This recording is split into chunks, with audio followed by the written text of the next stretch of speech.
Right welcome back to Big TV digital exclusive big breaking news చూస్తున్నాం.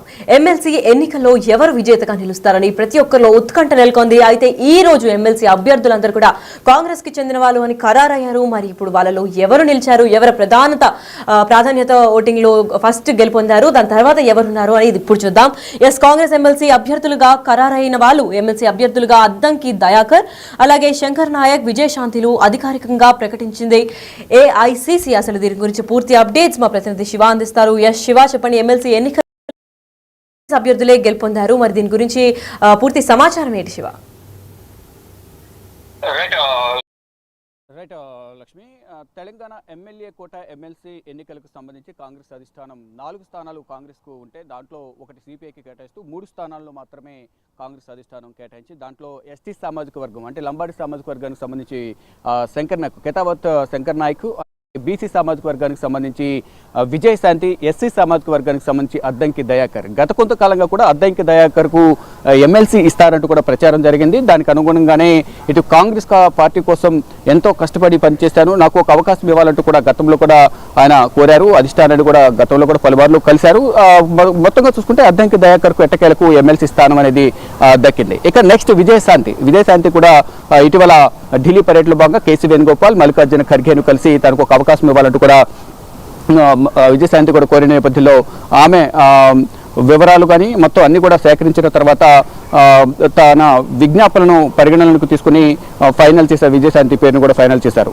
మొదట SC సామాజిక వర్గానికి ఇస్తే కనుక ఎస్టీ సామాజిక వర్గానికి ఎవరు అనే ఒక ప్రచారం జరిగింది. కానీ దానికి భిన్నంగా అందరి అంచనాలకు భిన్నంగా కాంగ్రెస్ అధిష్టానం నిర్ణయం తీసుకుంది. దానిలో భాగంగానే ఇక్కడ ఎస్సీ ఎస్టీ 2 సామాజిక వర్గాలకు పెద్దపీట వేస్తూ కూడా కాంగ్రెస్ అధిష్టానం నిర్ణయం తీసుకుంది. కానీ ఇక్కడ ఓసీ సామాజిక వర్గానికి సంబంధించి రెడ్డి సామాజిక వర్గం, అలాగే కమ్మ సామాజిక వర్గానికి సంబంధించి పలువురు పేర్లు ప్రధానంగా తెర మీదకి వచ్చినప్పటికీ వారందరినీ ఆ పక్కకు పెట్టి ఇటు బీసీ, ఎస్సీ, ఎస్టీ సామాజిక వర్గానికి పెద్దపీట వేసింది కాంగ్రెస్ అధిష్టానం అనేది ప్రధానంగా చెప్పుకోవాలి. ఇక శంకర్ నాయక్ కూడా గత కొంతకాలంగా కాంగ్రెస్ పార్టీ బలోపేతం కోసం ఎంతో కష్టపడి పనిచేశారు. ఎందుకనే ఆయనకు సంబంధించి ప్రధానంగా శంకర్ నాయక్ సేవలను పరిగణలోకి తీసుకున్న కాంగ్రెస్ అగ్ర నాయకత్వం, ఇటు రాష్ట్ర నాయకత్వం కూడా సిఫారసు చేసింది అధిష్టానానికి. ఫైనల్గా శంకర్ నాయక్ సంబంధించి కూడా ఫైనల్గా తుది నిర్ణయం తీసుకుందని ప్రధానంగా చెప్పుకోవాలి.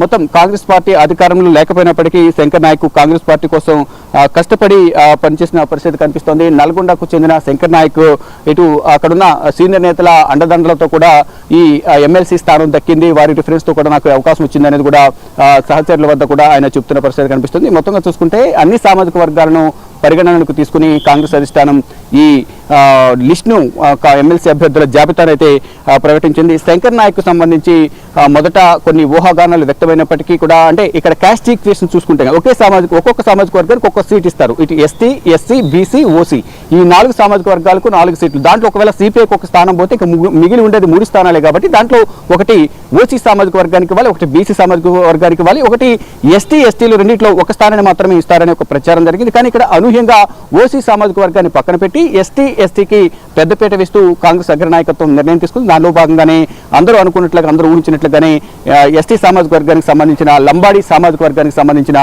శంకర్ నాయక్ను తెర మీదకు తీసుకొచ్చి శంకర్ నాయక్ అధిష్టానం ఎమ్మెల్సీ స్థానాన్ని కేటాయించింది. ఇక అద్దంకి దయాకర్ గురించి అందరికీ సుపరిచితమే. ఎక్కువగా టీవీ డిబేట్స్ లో పాల్గొంటూ ఉంటారు. కాంగ్రెస్ సంబంధించిన అన్ని డిబేట్స్ లో కానీ కాంగ్రెస్ సంబంధించి కూడా ఎక్కువ ఫైట్ చేస్తూ ఉంటారు. దానిలో భాగంగానే అతని సేవలను కాంగ్రెస్ పార్టీ కోసం కష్టపడి పనిచేసిన విధానాన్ని చూసి అద్దంకి దయాకర్ కు ఈ సీటు కేటాయించారు. గతంలో కూడా ఎమ్మెల్యే అసెంబ్లీ ఎన్నికల సమయంలో కూడా మందుల సామెలకు టికెట్ కేటాయించిన సందర్భంలో కూడా ఆయన తరఫున ఎన్నికల ప్రచారం నిర్వహించి భారీ మెజారిటీ రావడంలో కూడా అద్దంకి దయాకర్ కీలక పాత్ర పోషించారు.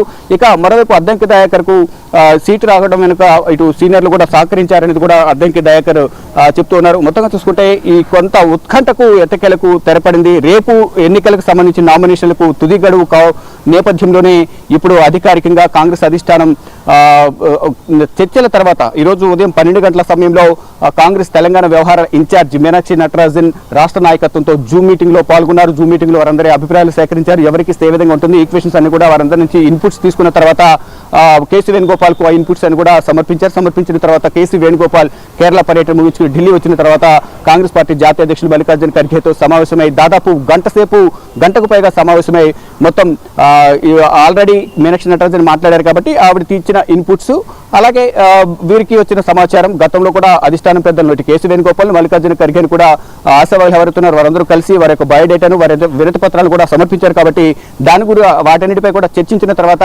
మళ్ళా కేసు వేణుగోపాల్, మల్లికార్జున ఖర్గే మీటింగ్ లో ఇటు రాష్ట్ర నాయకత్వానికి కూడా ఫోన్ చేసి వారితో కూడా చర్చలు జరిపిన తర్వాత అధికారికంగా నిర్ణయం తీసుకున్న తర్వాత ఆ లిస్ట్ ను 4 జాబితాను ఫైనల్ చేసిన తర్వాత మల్లికార్జున ఖర్గే నివాసం నుంచి కేసు వేణుగోపాల్ తన నివాసానికి వెళ్ళిన తర్వాత ఇటు ఏఐసిసి మీడియాకు ఈ లిస్ట్ ను పంపించిన తర్వాత ఇటు సీఎం రేవంత్ రెడ్డి గాని, పిసిసి ప్రెసిడెంట్, కాంగ్రెస్ వ్యవహారాల ఇన్ఛార్జ్, ఇతర సీనియర్ నేతలందరితో సంప్రదింపులు జరిపిన తర్వాత ఈ పేర్లు ఫైనల్ చేశాము. దీంట్లో 4 స్థానాలు, 1 స్థానాన్ని సిపిఐకి ఇస్తున్నాం కాబట్టి 3 స్థానాలు మాత్రమే కాంగ్రెస్కి వస్తాయి. ఈ 3 స్థానాలు వీరికి ఇస్తున్నామంటే కూడా వారందరికీ చెప్పి ఫైనల్ గా ఏఐసిసి మీడియా సెంటర్ మీడియాకు లెటర్ ను పంపించిన తర్వాత ఏఐసిసి మీడియా ఇన్ఛార్జ్ దీనికి సంబంధించిన లెటర్ ను బహిరంగపరిచారు, ప్రకటన విడుదల చేశారు. 3కి కాంగ్రెస్ కు, 3 స్థానాలు కాంగ్రెస్ కు, 1 స్థానం సిపిఐకు కేటాయిస్తూ కూడా అధికారిక ప్రకటన చేసిన నేపథ్యంలో ఇక సిపిఐ ఆ 1 స్థానాన్ని ఎవరికి ఇస్తారనేది కూడా అధికారికంగా తెలియాల్సింది. ఇక శంకర్ నాయక్ కు సంబంధించి కూడా వారి అనుచర వర్గంతో అంతా కూడా సంబరాలు చేసుకున్న పరిస్థితి కనిపిస్తుంది. ఇటు అద్దంకి నాయకుడు కూడా ప్రజెంట్ ఢిల్లీలో ఉన్న నేపథ్యంలో ఆయన ఇప్పుడు బయలుదేరి హైదరాబాద్ వెళ్ళబోతున్నారు. రేపు నామినేషన్ కార్యక్రమం ఉన్న నేపథ్యంలో హైదరాబాద్ మరి కాసేపు బయలుదేరే అవకాశం అయితే కనిపిస్తుంది. శంకర్ నాయక్ ప్రజెంట్ అక్కడ హైదరాబాద్ లో ఉన్నారు. ఆయన రేపు నామినేషన్ కార్యక్రమంలో పాల్గొంటారు. 3 కూడా రేపు నామినేషన్లో పాల్గొని కాంగ్రెస్ అభ్యర్థులుగా వారు బరిలో ఉంటారు. ఎవరైనా ఒకవేళ ఎవరు పోటీలో లేకపోతే వీరిని ఎన్నికల కమిషన్ ఎనామస్ గా వారిని ఎవరు ఉండరు కాబట్టి పోటీలు ఎవరు లేకపోతే వారిని విజేతలుగా ప్రకటించే అవకాశం కనిపిస్తుంది. లేని పక్షంలో ఎవరైనా పోటీ ఉంటే కనుక మళ్ళీ ఎలక్షన్లు అనివార్యమయ్యే అవకాశం ప్రధానంగా కనిపిస్తుంది. మొత్తంగా చూసుకుంటే గత కొన్ని రోజులుగా ఉత్కంఠకు తెరదిస్తూ కాంగ్రెస్ అధిష్టానం 3 కాంగ్రెస్, 1 సిపిఐకి కేటాయిస్తూ అధికారిక ప్రకటన చేసింది. లక్ష్మి. అయితే కాంగ్రెస్ ఎమ్మెల్సీ అభ్యర్థులు కూడా ఖరారయ్యారు. ఎమ్మెల్సీ అభ్యర్థులుగా అద్దంకి దయాకర్, శంకర్ నాయక్, విజయ్ శాంతి అధికారికంగా వీళ్ళ 3 కూడా విజేతలుగా ప్రకటించింది ఏఐసిసి. అయితే కాంగ్రెస్ ఎమ్మెల్సీ అంటే ఈ ఎమ్మెల్సీ పోటీలో చాలా మంది పాల్గొన్నారు. దాంట్లో స్పెషల్ ఇవి కూడా కేటాయించారు. ఎస్సీ ఎస్టీకి ప్రాధాన్యత ఇచ్చినట్టు కూడా కనిపిస్తోంది మనకి. అండ్ ఇదే ఎలక్షన్స్ లో ఎవరు విజేతగా నిలుస్తారో అన్న దానిపైన కూడా ఉత్కంఠ నెలకొంది. అయితే ఇదే నేపథ్యంలో కాంగ్రెస్ ఎమ్మెల్సీ అభ్యర్థులు కూడా ముందుగానే ఉన్నారని కూడా తెలుసుకొచ్చారు.